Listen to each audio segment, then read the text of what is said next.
નમસ્કાર, હું શ્રી અશોક ઉમિયાશંકર પાણેરી, ઉંમર વર્ષ 69, તારીખ 13/11/2025ના રોજ રાજકોટ ખાતે જિલ્લા લેવલે યોજાયેલ ખેલ મહાકુંભ સ્વિમિંગ કોમ્પિટિશનમાં મેં ભાગ લીધો હતો.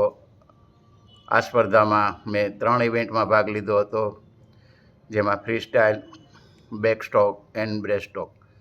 ત્રણેય સ્પર્ધામાં હું વિજેતા થયો હતો. ઘણા વર્ષોથી સ્વિમિંગમાં હું ભાગ લઉં છું અને હર સાલ દરેક ઇવેન્ટમાં વિજેતા બનું છું. આભાર. મહાદેવ હર.